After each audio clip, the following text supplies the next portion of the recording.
And it is a +1 PDM government last year, about the 16 months government.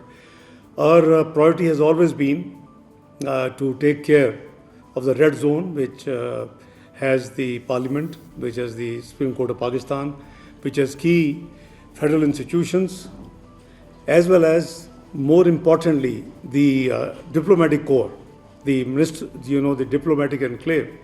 Obviously, we are very conscious that our valuable ambassadors, high commissioners, their colleagues, they all house in that area. So this has always been our priority during our governance, that we make sure that this area, which we call red zone, is free from any protest or any violence. For this purpose, a special law was also enacted in 2024, this very year after we assumed the office, which is titled Peaceful Assembly and Public Order Act 2024. So that lays out what is required if you want to demonstrate here, if you want to protest, what can you do, which is the area assigned. So, the idea was there was a number of queries from the diplomatic corps. So I asked my colleagues to arrange a small meeting with you on my return, so that I can clarify in totality that what happened, what is the background, and what is the way forward. Excuse me. 24th of November, we were receiving a state guest in Islamabad, and it was the President of Belarus. It's a friendly country with Pakistan. This date has been prefixed months ago. So it is, you will find that it is very surprising that a political party chooses to demonstrate, to protest a date when some foreign dignitaries are visiting Pakistan. The last couple of months ago, on 14th of October, China Prime Minister was coming for a bilateral. 15th and 16th of October, we had the Shanghai Cooperation Organization, multilateral body, and the heads of government meeting was scheduled in Pakistan ages ago, and they chose 14th of October for the same purpose. Now this shows the malafide, and I don't want to take you too long back. I can take you to 2014, when we were in governance. Prime Minister Nawaz Sharif was governing, and I was the third time Finance Minister of Pakistan. They again chose the D Chowk, the red zone, to protest, and came here. And the cause for protest was that in the 2013 elections, there were 35 seats were rigged. They called it 35 punctures. And I negotiated with them. The high-profile visits had to be postponed. They were requested even to postpone it for 3 days, but they had reached the D Chowk, just opposite the parliament, and they were here 126 days. I personally negotiated with my team, with this political party, and eventually they said they had given hand-picked names of the Supreme Court judges, led by the Chief Justice, the then Chief Justice of the Supreme Court, to hold a judicial inquiry. We agreed as a government, because we want a peaceful, entire process. So they packed up after that, and the report is still available on record. That the report said there were no 35 seats were not rigged. It was a normal, small irregularities which happen in any country. So the 35 seats were declared. The agreement I had with the leader of that party and their team in written, in presence of media, they said if we are proved that the 35 punctures or the rigged seats are not there, we will apologize from the nation, that apology never came. So I'm talking 2015.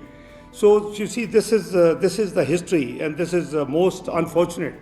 As he explained that this law, we have now legislated it for the purpose, because you are very dear to us, and your security is very dear to us, perhaps more than our own security, because you are our valued guest. You are representing our friendly and brotherly countries. So we enacted a law. It used to be through executive orders. Now there's a law of the parliament that bars that you cannot protest in the red zone, number one. Number two, if you have to do any peaceful protest, then obviously there is a procedure. You have to apply to the district magistrate, get the permission, and then hold your peaceful rally. But they have a history of always, unpeaceful rallies. You go in the history of last 1 decade, so you will find this has happened. So when they announced the 24th, the business community of this area, they went to the Islamabad High Court, again, the apex court of Pakistan, and the court, on the writ petition of the business community, stated, number one, that in the Islamabad area, number two, that government should engage with them and negotiate a point where they can have peaceful rally and sitting. The government obviously tried its best. We engaged the Minister of our Ministry of Interior engaged them. There was long sessions of 3 days, but nothing came out. They were still insistent that law or not law, we will come in the red zone. So for any government, imagine if you were in governance in any country and such situation happens, what would you do? So let me take you forward. We've offered, as per the Islamabad High Court, instructions, an alternate Sanjarani. I'm sure most of you would have seen. It's not too far away. It's suburbs of Islamabad. If you want to protest, peaceful protest, sit there. If you want to have political sit-in, like last time you were 126 days, sit this thing. But freedom and human rights not at the cost of, lawlessness, at the cost of extra constitutional and extra legal actions, and taking action and putting the life and the property, not only of Pakistanis, but in red zone also of the diplomatic enclave and our very valued ambassadors and high commissioners and their teams and the missions. So simply the government can't afford it. So we decided that once they were hell-bent that they would come, they will stay here. So they did come, and as you know that we demonstrated a complete patience. The law enforcement agencies, they were not given any live ammunition, number one. They were given, water cannons. They were given tear gas.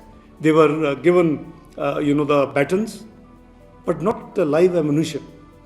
And we had 3 tier, because once they reached and breached just a square away from the red zone, the last square, and they reached there, then we had no choice but invoke constitutional Article 245, where you can call the army in aid of the civil law enforcement agencies.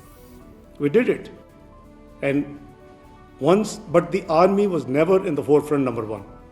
The army remained at the third defense line. The army remained to protect the diplomatic corps, to the federal institutions, the parliament, the president house, the prime minister's house. On the front lines were the police and the rangers, which are law enforcing agencies. So you see the process went on and on.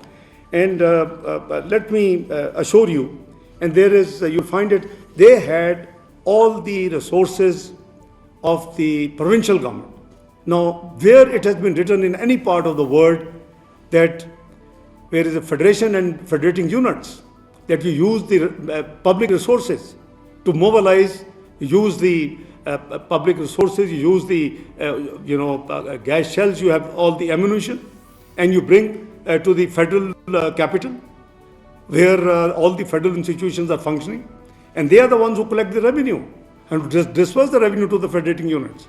No federating unit has the right to walk and think that they will just march over the capital. So you see, this is very unfortunate. I'm sorry since there were a number of confusion and queries, I thought it's better that I just talk to you and take you into confidence. You are part of Foreign Office community, and this is the office we interact with all of you. So again, the social media is a curse. We all know that. I mean, they are masters in the last decade or so to spread fake news.